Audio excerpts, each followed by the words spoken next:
ഏവർക്കും പുതിയൊരു ക്ലാസ്സിലേക്ക് സ്വാഗതം. We are discussing plus 2 computerized accounting and in our previous class, that is in our second class, we started our discussion regarding the components of LibreOffice Calc. നമ്മൾ പഠിച്ചുകൊണ്ടിരിക്കുന്നത് plus 2 computerised accounting ആണ്.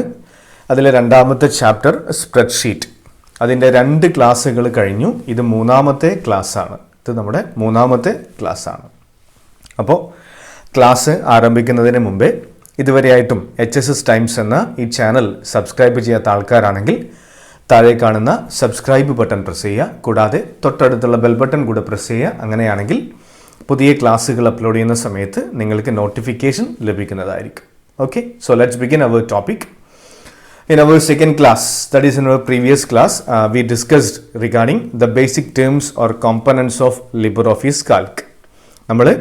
നമ്മുടെ രണ്ടാമത്തെ ക്ലാസ്സിൽ പഠിച്ചു തുടങ്ങിയത് കഴിഞ്ഞിട്ടില്ല, ആ ടോപ്പിക്ക് കംപ്ലീറ്റ് ആയിട്ടില്ല. We are discussing the basic terms, that is components of LibreOffice Calc. In our second class, we discussed 5 important basic terms.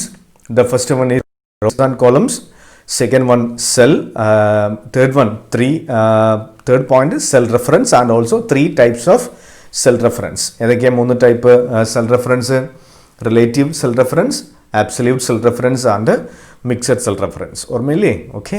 Next 4ാമത്തെ point labels ആണ്. 5ാമത്തത് merged cells ആണ്. ഇത്രയും ഡിസ്കസ് ചെയ്യുന്ന സമയത്ത് തന്നെ ഏകദേശം ആയതുകൊണ്ടാണ് ഞാൻ ആ ക്ലാസ് സ്റ്റോപ്പ് ചെയ്തത്. ബാക്കിയുള്ള പോയിന്റുകൾ നമുക്ക് 3ാമത്തെ ക്ലാസ്സിൽ ഡിസ്കസ് ചെയ്യാം. ഓക്കെ, അപ്പോൾ നമ്മൾ ഇന്ന് പഠിക്കാൻ വേണ്ടി പോകുന്നത് പുതിയൊരു ബേസിക് ടേം തന്നെയാണ്, ഒരു കോമ്പണൻ്റ് ആണ് LibreOffice കാൽക്കിൻ്റെ അനദർ കോമ്പണൻ്റ് അല്ലെങ്കിൽ another basic term in LibreOffice Calc. The name is range. നമ്മൾ ഇന്ന് പഠിക്കാൻ പോകുന്ന ആദ്യത്തെ ടേമിൻ്റെ പേരെന്താണ്? റേഞ്ച് എന്നതാണ്. ആദ്യം നമുക്കതിൻ്റെ മീനിങ് നോക്കാം. Range is A group of adjacent cells forms A rectangular area. Range is A group of adjacent cells that forms a rectangular area. Range എന്ന് പറയുന്നത് ഒരു ഗ്രൂപ്പ് അല്ലെങ്കിൽ തൊട്ടടുത്തുള്ള ഒരു കൂട്ടം സെല്ലുകളാണ്. ആ സെൽ എന്താണെന്ന് നമ്മൾ പ്രീവിയസ് ക്ലാസ്സിൽ പഠിച്ചു. സെൽ എന്ന് പറഞ്ഞു കഴിഞ്ഞാൽ intersection of a row and column is known as cell. Okay, ഞാൻ വീണ്ടും പറയുന്നില്ല. അപ്പോൾ റേഞ്ച് എന്ന് പറഞ്ഞു കഴിഞ്ഞാൽ തൊട്ടടുത്തുള്ള കുറേ സെല്ലുകൾ, അതായത് ഒരു ചതുരം, ഒരു റെക്ടാങ്കുലർ ഏരിയ ആയിട്ട് മാറുന്ന കുറച്ച് അടുത്തടുത്തുള്ള സെല്ലുകളെ വിളിക്കുന്ന പേരാണ് റേഞ്ച് എന്ന്. A range may contain just a single cell or many cells. ഒരു റേഞ്ചിനകത്ത് ഒന്നുകിൽ ഒരു സിംഗിൾ സെല്ല് മാത്രമാകാം, അല്ലെങ്കിൽ കുറേ സെല്ലുകളാകാം. A range is specified by giving the address for first cell in the range and the last cell in the range. A range is specified by giving the address for first cell in the range and the last cell in the range. ഒരു റേഞ്ചിനെ നമ്മൾ explain ചെയ്യുന്നത് എങ്ങനെയാ? അതിൻ്റെ ആദ്യത്തെ സെല്ലിൻ്റെ പേരും ഉപയോഗിച്ചുകൊണ്ടും അവസാനത്തെ സെല്ലിൻ്റെ പേര് ഉപയോഗിച്ചുകൊണ്ടുമാണ്. ഓക്കെ, അങ്ങനെ പറഞ്ഞ് ഒരുപാട് കൺഫ്യൂഷൻ ഒന്നും ആക്കേണ്ട, വളരെ സിമ്പിളായിട്ടുള്ള കാര്യമാണ്. ഞാനിപ്പോൾ ഒരു LibreOffice കാൽക്ക് ഓപ്പൺ ചെയ്തിരിക്കുകയാണ്. ഇതിനകത്ത് ഇപ്പോൾ ഇത് ഏത് സെല്ലിലാണുള്ളത്? A1-ലാണുള്ളത്. അതിവിടെ നമ്മൾക്ക് കാണാം A1 എന്ന്. ഓക്കെ, ഇനി ഞാൻ ഇത്രയും സെല്ലുകൾ സെലക്ട് ചെയ്ത സമയത്ത് ഇവിടത്തേക്ക് നോക്കുക. A1:F10. A1 മുതൽ ഇതാണ് A1. ഈ ലാസ്റ്റുള്ള ഈ സെല്ലാണ് F10, അതായത് F എന്ന കോളത്തിലെ 10ാമത്തെ റോ. അപ്പോൾ ഒരു തൊട്ടടുത്തുള്ള കുറേ സെല്ലുകളുടെ ഒരു ഗ്രൂപ്പിനെ വിളിക്കുന്ന പേരാണ് ഒരു റേഞ്ച് എന്ന്. A range is explained by the first cell and the last cell. അപ്പോൾ ഇങ്ങനെ സെലക്ട് ചെയ്ത് കഴിഞ്ഞാൽ G9:L20, G9 മുതൽ L20 വരെയുള്ള സെല്ലുകൾ. അപ്പോൾ എന്താണ് റേഞ്ച് എന്ന് പറഞ്ഞു കഴിഞ്ഞാൽ? A group of cells which forms A group of adjacent cells which forms A rectangular area. തൊട്ടടുത്തുള്ള ഒരു കുറേ സെല്ലുകളുടെ ഒരു ഗ്രൂപ്പാണ് എന്ത് റേഞ്ച് എന്ന് പറയുന്നത്. അതെന്തായിട്ട് റെക്ടാങ്കുലർ ഏരിയ ആയിട്ട് മാറുന്നു. A cell may either contain A group of cells or A single cell. നമുക്ക് ഒരു സിംഗിൾ സെല്ലിനെ വേണമെങ്കിലും ഒരു റേഞ്ച് ആയിട്ട് കൺസിഡർ ചെയ്യാം, അല്ലെങ്കിൽ ഒരു കൂട്ടം സെല്ലുകളെയും നമുക്ക് റേഞ്ച് ആയിട്ട് ട്രീറ്റ് ചെയ്യാം. ക്ലിയർ ആയോ? For example, the range starting from B1 to B5 is written as B1 colon B5, where colon is the range operator. അപ്പോൾ ഇവിടെ നോക്കുക, ഇങ്ങനെ സെലക്ട് ചെയ്ത് കഴിഞ്ഞാൽ B1 മുതൽ B5 വരെ ഈ പറഞ്ഞ example, for example the range starting from B1 to B5 written as B1 colon B5. അപ്പോൾ B1 മുതൽ B5 വരെ, അപ്പോൾ B1 colon B5 എന്ന് കാണാം. ഇതിൽ ഈ കോളൻ, ഈ രണ്ട് ഡോട്ട്സ് അറിയപ്പെടുന്നത് റേഞ്ച് ഓപ്പറേറ്റർ എന്നാണ്. അപ്പോൾ ഈ കോളൻ അറിയപ്പെടുന്ന പേരെന്താ? Range operator. റേഞ്ച് ഓപ്പറേറ്റർ ഒരു വൺ വേർഡ് ഒക്കെ എക്സ്പെക്ട് ചെയ്യാൻ വേണമെങ്കിൽ, suppose this is the address of a range and what is the name of this colon in this address എന്നൊക്കെ ചോദിച്ചു കഴിഞ്ഞാൽ എന്താണ്? റേഞ്ച് ഓപ്പറേറ്റർ എന്നതാണ്. ഓക്കെ, ഇനി ഇത്രമാത്രം പറഞ്ഞാൽ പോരാ. ഇപ്പം കുറച്ച് കുട്ടികൾക്കൊന്നും ക്ലിയർ ആയിട്ടുണ്ടാവില്ല, ഇങ്ങനെ പെട്ടെന്ന് ആദ്യമായിട്ട് പഠിക്കുന്നത് കൊണ്ട് തന്നെ മനസ്സിലായിട്ടുണ്ടാവില്ല. നമുക്കൊരു എക്സാമ്പിൾ എടുക്കാം. ഒരു എക്സാമ്പിൾ പറഞ്ഞുകൊണ്ട് ഇതാണ് നമ്മളിപ്പോൾ പഠിക്കുന്നത്, how to give a name to a range. നമ്മളിപ്പോൾ പഠിക്കുന്നത് ഒരു എക്സാമ്പിൾ വെച്ചിട്ട് ഞാൻ റേഞ്ചിന് എക്സ്പ്ലെയിൻ ചെയ്യും, അത് കഴിഞ്ഞിട്ട് ഒരു റേഞ്ചിന് എങ്ങനെ പേര് കൊടുക്കാമെന്നും എക്സ്പ്ലെയിൻ ചെയ്യും. How to give a name for a range. Okay, ഞാൻ എന്ത് ചെയ്യുന്നു, ഇവിടെ മാർക്ക് എന്ന് ടൈപ്പ് ചെയ്യുന്നു. താഴെ 45, 78 ഔട്ട് ഓഫ് 80 എന്തോ ആയിക്കോട്ടെ. ഒരുപാട് ഡീപ്പായിട്ടൊന്നും പോകുന്നില്ല, സിമ്പിളായിട്ടുള്ളൊരു എക്സാമ്പിളാണ്. 66, 22 അത് ഏത് സബ്ജക്റ്റ് എന്തോ ആയിക്കോട്ടെ, അതൊന്നും നമ്മളെ ബോധർ ചെയ്യേണ്ട ആവശ്യമൊന്നുമില്ല. ജസ്റ്റ് ഞാനിപ്പോൾ മാർക്ക് എൻ്റർ ചെയ്തു, കുറച്ച് വലുതാക്കാം. മാർക്ക് എൻ്റർ ചെയ്തു. ഇനി എനിക്ക് എന്ത് ചെയ്യണം? ഈ മാർക്കിൻ്റെ ടോട്ടൽ കാണണം. ടോട്ടൽ കാണാൻ ഒരുപാട് മാർഗ്ഗങ്ങൾ നമ്മുടെ മുമ്പിലുണ്ട്. ഞാനിപ്പോൾ ജസ്റ്റ് നിങ്ങൾക്ക് ഒരു 2-3 മാർഗ്ഗങ്ങൾ പറഞ്ഞു തരാം. അപ്പോൾ ഇത് നമ്മളിപ്പോൾ ടോട്ടൽ കാണുകയാണ്. അപ്പോൾ ടോട്ടൽ എന്ന് ടൈപ്പ് ചെയ്തു. ഒന്നാമത്തെ മാർഗ്ഗം നോക്കുക. ഇവിടെയാണ് ഞാൻ ടോട്ടൽ കാണുന്നത്. ഈക്വൽ ടു ടൈപ്പ് ചെയ്തു. ഇതിൻ്റെ മുകളിൽ ക്ലിക്ക് ചെയ്തു, പ്ലസ് അടിച്ചു. C4ൻ്റെ മുകളിൽ ക്ലിക്ക് ചെയ്തു, പ്ലസ് അടിച്ചു. 78ൻ്റെ മുകളിൽ ക്ലിക്ക് ചെയ്തു, പ്ലസ് അടിച്ചു. അതായത് C5ൻ്റെ മുകളിൽ. C6ൻ്റെ മുകളിൽ ക്ലിക്ക് ചെയ്തു, പ്ലസ് അടിച്ചു. C7ൻ്റെ മുകളിൽ ക്ലിക്ക് ചെയ്തു, പ്ലസ് അടിച്ചു. എൻ്റർ കീ കൊടുത്തു. ഇത് ഒന്നാമത്തെ മെത്തേഡാണ്. എന്താണ്? C4 plus C5 plus C6 plus C7, first method. Next രണ്ടാമത്തെ മെത്തേഡ് നോക്കാം. രണ്ടാമത്തെ മെത്തേഡ് നമുക്ക് എന്ത് ചെയ്യാം? ഈ ഫംഗ്ഷൻ യൂസ് ചെയ്യാം. ഇതിനകത്തുള്ള ഫംഗ്ഷൻ യൂസ് ചെയ്തുകൊണ്ട് ചെയ്യാം. അതിങ്ങനെയാണ് ചെയ്യുന്നത്. നമുക്ക് പിന്നീട് പഠിക്കാം. ഞാനിപ്പോൾ ഈ നെയിമിങ് റേഞ്ച് എന്താണ് എന്ന് പറയാൻ വേണ്ടിയിട്ടാണ്. ഈക്വൽ ടു സം എന്ന് ടൈപ്പ് ചെയ്തു. സം എന്ന ഫംഗ്ഷൻ ഞാൻ യൂസ് ചെയ്യുകയാണ്. ബ്രാക്കറ്റ് ഓപ്പൺ ചെയ്തു. ഇത്രയും സെല്ലുകൾ സെലക്ട് ചെയ്തു. C4 colon C5, C4 മുതൽ C7 വരെ ബ്രാക്കറ്റ് ക്ലോസ് ചെയ്തു. എൻ്റർ കീ കൊടുത്തു. അപ്പോഴും കിട്ടിയത് ടോട്ടലാണ്. ഇവിടെ എങ്ങനെ ടോട്ടൽ ചെയ്തേ? ഈ ഒരു ഇക്വേഷൻ കൊടുത്തുകൊണ്ട് ടോട്ടൽ ചെയ്തു. ഇവിടെ എങ്ങനെയാ? Equal to some C4 colon C7 എന്ന് കൊടുത്തു. ടോട്ടൽ കിട്ടി. ഇനി മൂന്നാമത്തെ മെത്തേഡാണ് നമ്മൾ പഠിക്കുന്ന കാര്യം, നെയിമിങ് എ റേഞ്ച്. അല്ലെങ്കിൽ നമുക്ക് എന്ത് ചെയ്യാം? ഈ മാർക്കിനെ ഒരു റേഞ്ചാക്കി മാറ്റിയിട്ട്, ഈ മാർക്ക് ടൈപ്പ് ചെയ്തിരിക്കുന്ന സെല്ലുകളെ ഒരു റേഞ്ചാക്കി മാറ്റിയിട്ട് നമുക്ക് ടോട്ടൽ കാണാം. അതെങ്ങനെയാണ് എന്ന് നോക്കാം. അതിനുവേണ്ടി ഞാൻ ചെയ്യുന്നത്, ഈ മാർക്കുകൾ സെലക്ട് ചെയ്യുന്നു.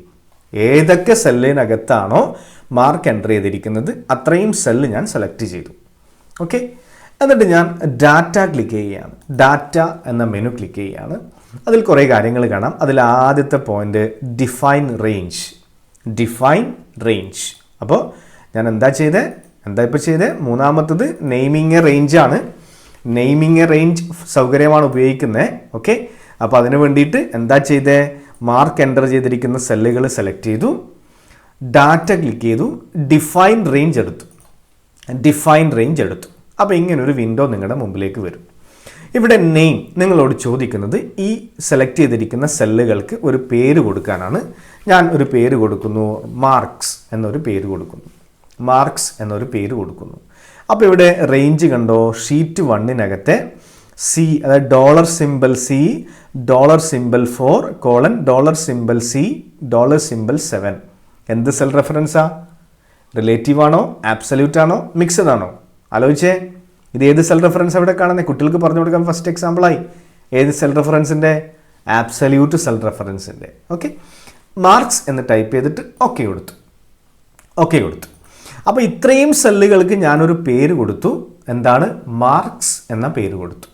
ഇനി കണ്ടോ, ഞാൻ ടോട്ടൽ ചെയ്യുന്നത് ഈക്വൽ ടു സം എന്ന് ഓപ്പൺ ചെയ്തു, സം സ്റ്റാർട്ട് ചെയ്തു, ബ്രാക്കറ്റ് ഓപ്പൺ ചെയ്തു. അവിടെ ഞാൻ ആ റേഞ്ചിൻ്റെ പേര് ടൈപ്പ് ചെയ്യുകയാണ്. Here I am not selecting the cells, but I am directly typing the name of the range. അപ്പോൾ അവിടെ MAR എന്ന് ടൈപ്പ് ചെയ്യുന്ന സമയത്ത് തന്നെ മാർക്സ് എന്ന് വന്നു. ഒരു എൻ്റർ കീ പ്രസ് ചെയ്യുക, ബ്രാക്കറ്റ് ക്ലോസ് ചെയ്യുക, എൻ്റർ കൊടുക്കുക. അപ്പോഴും കിട്ടിയത് എന്താ? 211 തന്നെയാണ് ടോട്ടൽ മാർക്ക് കിട്ടി. അപ്പോൾ ഇവിടെ എങ്ങനെയാണ് ഞാനിപ്പോൾ ടോട്ടൽ കണ്ടേ? ഈക്വൽ ടു സം, ബ്രാക്കറ്റിനകത്ത് മാർക്സ് ആണ് കാണുന്നത്. ഈ മാർക്സ് ആണ് നെയിമിങ് എ റേഞ്ച് എന്ന സൗകര്യം. അപ്പോൾ ഒരു കൂട്ടം സെല്ലുകൾക്ക് ഒരു പേര് കൊടുക്കുന്ന പ്രോസസ്സാണ് നെയിമിങ് എ റേഞ്ച്. ഇത് പരീക്ഷയ്ക്ക് വളരെ പ്രധാനപ്പെട്ട കാര്യമാണ്. പബ്ലിക് എക്സാമിന്, നിങ്ങളുടെ പ്രാക്ടിക്കൽ എക്സാമിന് ഇതിൻ്റെ ബേസിൽ ഒരു ചോദ്യം ഉണ്ടാവും. പല കുട്ടികളും ചെയ്യാതെ പോകുന്ന ഒരു കാര്യമാണ് സമ്മ് ടോട്ടൽ കാണുക നെയിമിങ് എ റേഞ്ച് ഉപയോഗിച്ചിട്ടെന്ന് പറഞ്ഞു കഴിഞ്ഞാൽ കുട്ടികൾ സാധാരണ രീതിയിൽ ടോട്ടൽ ചെയ്യും. അപ്പോൾ സാധാരണ രീതിയിൽ ടോട്ടൽ ചെയ്ത് കഴിഞ്ഞാൽ അതിന് മാർക്ക് കിട്ടില്ല. കൃത്യമായിട്ട് ചോദ്യത്തിൽ തന്നിട്ടുണ്ടാവും by using naming range facility find out the sum എന്ന് പറഞ്ഞു കഴിഞ്ഞാൽ ഇങ്ങനെ തന്നെ നിങ്ങൾ കാണണം. ഇനി ഇപ്പോൾ നമ്മൾ ചെയ്ത കാര്യത്തിൻ്റെ ഒരു തിയററ്റിക്കൽ ആയിട്ടുള്ള കാര്യം എങ്ങനെയാണ്? How to give name for a range. Step 1, select the cells or range to be named. Select the cell or range to be named. സെല്ലുകൾ സെലക്ട് ചെയ്യുക. Step 2, select name defined from the data menu. This will display a dialog box as define name. Select, click on data, select define name. Click on data, അങ്ങനെ എഴുതിയാലും മതി. Click on data, select define name. This will display a dialog box define name. Define name എന്നുള്ള ഒരു പേര് വരുന്ന already കൊടുത്തോണ്ട് അങ്ങനെ വരികയാണ്. Okay, next step 3, in the dialog box give a name for the range you selected and click OK. പേര് കൊടുത്ത് okay type ചെയ്യുക. Step 4, step 3 വരെ മതി. Step 4, now you can use this name in formula. അപ്പോൾ ഇത് കൃത്യമായിട്ട് മനസ്സിലാക്കുക. Naming A range, naming A range വളരെ പ്രധാനപ്പെട്ട കാര്യമാണ്. നെയിമിംഗ് എ റേഞ്ച് ഇത് തന്നെയാണ് ഞാൻ കുട്ടികളെ പഠിപ്പിക്കുന്ന ആദ്യത്തെ പ്രാക്ടിക്കൽ വർക്ക്. അത് നമുക്ക് ഞാൻ ഡിസ്കസ് ചെയ്ത് തരാം. നെക്സ്റ്റ്, അടുത്ത 7ാമത്തെ ബേസിക് ടേം ഇതാണ്, basic and derived value. Basic and derived value മനസ്സിലാക്കുക. If we directly enter a value or a piece of data in a cell, it is called a basic value. If we directly enter a value or piece of data in a cell, it is called basic value. നമ്മൾ ഒന്നുമില്ല, ഇത് ഞാൻ ഈ example വെച്ചിട്ട് തന്നെ പറയാം. ഇവിടെ 45 എന്ന് ഞാൻ ഡയറക്റ്റ് എൻ്റർ ചെയ്തതാണ്. ഇത് ബേസിക് വാല്യൂ ആണ്. ഈ 211 എന്ന് കാണുന്നത് C4 plus C5 plus C6 plus C7 ആണ്. ഇതാണ് ഡിറൈവ്ഡ് വാല്യൂ. അതായത് ഒരു ഫംഗ്ഷൻ യൂസ് ചെയ്തുകൊണ്ട് അല്ലെങ്കിൽ ഒരു കാൽക്കുലേഷൻ പെർഫോം ചെയ്ത് കിട്ടുന്ന ഈ 211 എന്ന് പറയുന്നത് ഡിറൈവ്ഡ് വാല്യൂ ആണ്. ഈ മാർക്കുകൾ എന്താ? ബേസിക് വാല്യൂ ആണ്. ബേസിക് വാല്യൂ ആണ്. അപ്പോൾ ബേസിക് വാല്യൂ എന്ന് പറഞ്ഞു കഴിഞ്ഞാൽ എന്താ? If we directly enter a value of piece of data in a cell, it is called a basic value. If the data in a cell is generated by an arithmetical expression or as a result of a function or formula, it is called derived value. Direct enter ചെയ്യുന്ന വാല്യൂവിനെ വിളിക്കുന്ന പേര് basic value. Arithmetical calculation അല്ലെങ്കിൽ function അല്ലെങ്കിൽ formula use ചെയ്തുകൊണ്ട് കിട്ടുന്ന വാല്യൂവിനെ വിളിക്കുന്ന പേര് ഡിറൈവ്ഡ് വാല്യൂ. ഡിറൈവ്ഡ് വാല്യൂ വളരെ സിമ്പിൾ ആയിട്ടുള്ളൊരു point, basic and derived value. Next 8ാമത്തെ പോയിന്റ് ഫോർമുലാസ് ആണ്. 8ാമത്തെ പോയിന്റ് ഫോർമുലാസ് ആണ്. 9ാമത്തത് ഫങ്ഷൻസ് ആണ്. 8ാമത്തത് ഫോർമുലാസ് ആണ്. 9ാമത്തത് ഫങ്ഷൻസ് ആണ്. അപ്പോൾ ഇത് രണ്ടും നമുക്ക് ഒരുമിച്ച് പറയാം. ഞാൻ ഇത് സംഭവം ഒരു എക്സാമ്പിൾ വെച്ച് പറഞ്ഞിട്ട് നമുക്കത് ക്ലാരിഫൈ ചെയ്യാം. ഓക്കെ, ഞാനൊരു പുതിയ ഷീറ്റ് ഓപ്പൺ ചെയ്യാണ്. ഇതിനകത്ത് അഗെയിൻ ഞാൻ കൊടുക്കുന്നത് മാർക്സ് തന്നെയാണ് ഞാൻ കൊടുക്കുന്നത്. ഇവിടെ കുറച്ച് വലുതാക്കാം. ഒരു 3 മാർക്ക്, 3-4 മാർക്ക് മതി. ഇവിടെ മാർക്ക് കൊടുക്കുകയാണ് 45, 55, 65 എന്ന് മാർക്ക് കൊടുക്കുന്നു. ഓക്കെ, ഇനി ഞാൻ എന്ത് ചെയ്യുന്നു? എനിക്ക് ടോട്ടൽ കാണണം. I want to find out total marks. എനിക്ക് ടോട്ടൽ കാണണം. ഞാൻ എന്ത് ചെയ്യുന്നു? ഇങ്ങനെ ടോട്ടൽ ആദ്യം കാണുന്നത് ഇങ്ങനെയാണ്. നോക്കിക്കോ, ഈക്വൽ ടു ഡയറക്റ്റായിട്ട് ടൈപ്പ് ചെയ്യാണ് 45 പ്ലസ് 55 പ്ലസ് 65. ഞാൻ എന്താ ചെയ്തത്? ഈക്വൽ ടു 45 പ്ലസ് 55 പ്ലസ് 65 എന്ന് ടൈപ്പ് ചെയ്തിട്ട് എൻ്റർ അടിച്ച് കഴിഞ്ഞാലും എനിക്ക് ആൻസർ കിട്ടി, 165 എന്ന് കിട്ടി. അതാണ് ഫോർമുല. അതാണ് formula. A formula means a mathematical calculation on a set of cells. Formulas are self-defined instructions entered in cell for performing calculations. Formulas are, a second sentence are important. Formulas are self-defined instructions entered in cell for performing calculations. User തന്നെ define ചെയ്യുന്ന, ഞാനിപ്പോൾ യൂസറാണ്, user തന്നെ define ചെയ്യുന്ന instructions ആണ് formula എന്ന് പറയുന്നത്. Formula should begin with equal to sign. Formula നിർബന്ധമായിട്ടും ഏത് വെച്ചിട്ട് ആരംഭിക്കണം? ഈക്വൽ ടു സൈൻ വെച്ച് ആരംഭിക്കണം. After entering the formula in the cell we can see only the result of the formula in the cell. After entering the formula we can see only the result. അങ്ങനെ പറഞ്ഞാൽ എന്താ? ഇത് enter ചെയ്ത് കഴിഞ്ഞാൽ ഇപ്പോൾ കിട്ടുന്നത് റിസൾട്ട് മാത്രമാണ്. Double click ചെയ്ത് കഴിഞ്ഞാൽ അതിലെ നമ്മൾ കൊടുത്തിരിക്കുന്ന ഫോർമുല നമുക്ക് വിസിബിൾ ആവും. ഓക്കെ, ഇതാണ് ഫോർമുല. നെക്സ്റ്റ് ഫംഗ്ഷൻ ആണ്. നെക്സ്റ്റ് ഫംഗ്ഷൻ ആണ്. A function is a built in set of formulas which start with an equal to sign. A function എന്ന് പറഞ്ഞു കഴിഞ്ഞാൽ, നേരത്തെ ഫോർമുല എന്ന് പറഞ്ഞു കഴിഞ്ഞാൽ എന്താ? ഇത് അണ്ടർലൈൻ ചെയ്യേണ്ടതായിരുന്നു ശരിക്കും. ഫോർമുല സെൽഫ് ഡിഫൈൻഡ് ആണ്. ഫോർമുല സെൽഫ് ഡിഫൈൻഡ് ആണ്.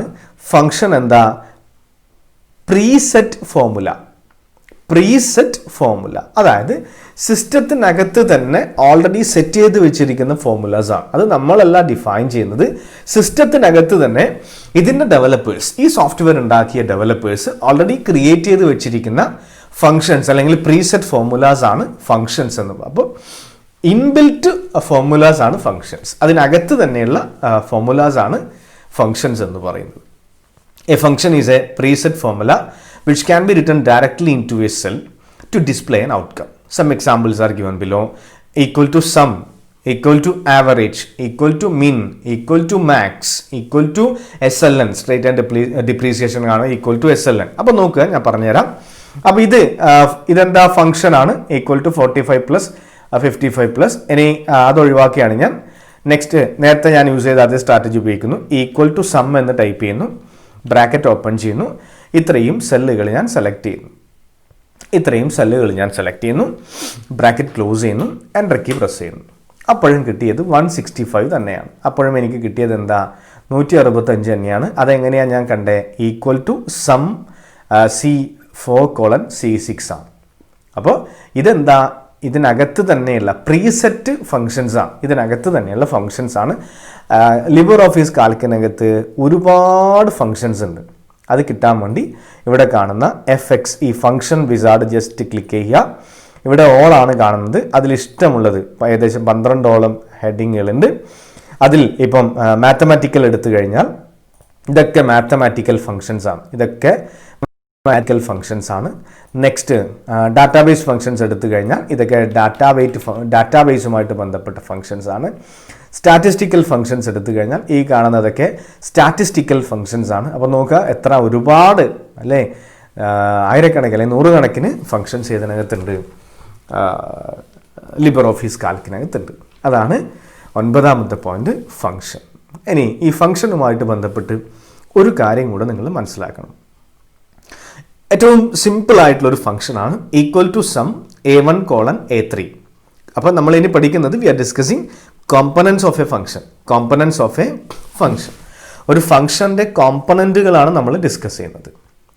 ഓക്കെ, അപ്പം ഒരു സിമ്പിൾ ആയിട്ടൊരു ഫങ്ഷനാണ് equal to some A1:A3.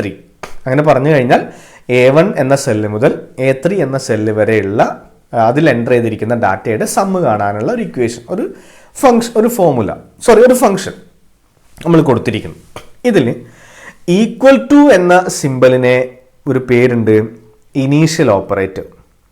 Initial operator. Sum എന്നതിന് മറ്റൊരു പേരുണ്ട്, function name. Sum is known as function name. And this one, that is cell address A1:A3 is known as arguments. അപ്പോൾ നമുക്ക് എന്ത് ചെയ്യാം? ഈ പറഞ്ഞിരിക്കുന്നത് ഒരു ഇക്വേഷനാണ്, ഈക്വൽ ടു സം C4:C6. ഇതിൽ ഈക്വൽ ടു എന്നത് എന്താണ്? ഇനീഷ്യൽ ഓപ്പറേറ്റർ ആണ്. ഈക്വൽ ടു എന്താണ്? ഇനീഷ്യൽ ഓപ്പറേറ്റർ ആണ്. സം എന്താണ്? ഫംഗ്ഷൻ നെയിം ആണ് സം. ഓക്കെ. C4:C6, C4 മുതൽ C6 വരെ എന്ന് പറഞ്ഞു കഴിഞ്ഞാൽ ആർഗ്യുമെന്റ്സ് ആണ്. ക്ലിയർ ആയില്ലേ? അപ്പോൾ കോമ്പണൻസ് ഓഫ് എ ഫംഗ്ഷൻ പരീക്ഷയ്ക്ക് ചോദിച്ചാൽ എഴുതണം. ചിലപ്പോൾ എക്സാമിന് ചോദിക്കും what are the 3 components of A function? Initial operator, function name, arguments. Equal to sign is known as initial operator, and the function we entered is known as sum, and the cell address is known as arguments. Clear? താഴത്തെ sentence കൂടെ ഒന്ന് വായിക്കുക. There are 12 different categories of functions available in LibreOffice Calc. To see this, click on Insert Functions and select Category. 12 functions ഇതിനകത്തുണ്ട് എന്നാണ് പറയുന്നത്. ഞാൻ നേരത്തെ പറഞ്ഞു കഴിഞ്ഞു. ഇത് കാണാൻ വേണ്ടിയിട്ട് ഒന്നുകിൽ ഇൻസേർട്ടിലേക്ക് പോവുക, ഫങ്ഷൻസ് എടുക്കുക. ഇൻസേർട്ടിലേക്ക് പോവുക, ഫങ്ഷൻസ് സെലക്ട് ചെയ്യുക. അല്ലെങ്കിൽ ഇവിടെ കാണുന്ന ഫങ്ഷൻ വിസാർഡ് ഡയറക്റ്റ് ആയിട്ട് ക്ലിക്ക് ചെയ്യുക. Click on function wizard. ഇവിടെ ഓൾ മാറ്റിയിട്ട് നിങ്ങൾ എന്ത് ചെയ്യുക? ഇത് ഇത്രയും കാര്യങ്ങൾ 12 സെറ്റ് ഓഫ് ഫങ്ഷൻസ് ഇതിനകത്തുണ്ട്. ക്ലിയർ? മനസ്സിലായില്ലേ? അപ്പോൾ നമുക്ക് ഇനി പഠിക്കേണ്ടത് ഈ 12 ഫങ്ഷൻസിലെ പ്രധാനപ്പെട്ട ചില ഫങ്ഷൻസിനെ കുറിച്ചിട്ടാണ് നമുക്ക് പഠിക്കാനുള്ളത്. അപ്പോൾ മൂന്നാം ക്ലാസ് ഞാനിവിടെ അവസാനിപ്പിക്കുകയാണ്. അടുത്ത ക്ലാസ്സിൽ നമുക്ക് in our next class, that is in our 4th class, we will discuss important functions in LibreOffice Calc. ഓരോ ഹെഡിങ് വെച്ചിട്ട് നമുക്ക് നമ്മുടെ സിലബസിലുള്ള കാര്യങ്ങൾ ഡിസ്കസ് ചെയ്യാം. അപ്പോൾ ഇന്ന് എന്തൊക്കെയാണ് പഠിച്ചേ? ആറാമത്തെ ബേസിക് ടേം ആയിട്ടുള്ള range, steps in naming a range, basic and derived value, formula, function, components of A function. അപ്പോൾ ഞാൻ ഈ ക്ലാസ് അവസാനിപ്പിക്കുകയാണ്. സബ്സ്ക്രൈബ് ചെയ്യാത്ത ആൾക്കാരാണെങ്കിൽ ചാനൽ സബ്സ്ക്രൈബ് ചെയ്യുക, കൂടാതെ ബെൽ ബട്ടൺ പ്രസ് ചെയ്യുക. അടുത്ത ക്ലാസ്സിൽ മറ്റൊരു അല്ലെങ്കിൽ ഡിഫറെൻറ്റ് ഫങ്ഷൻസുമായിട്ട് വീണ്ടും കാണാം. നന്ദി, നമസ്കാരം.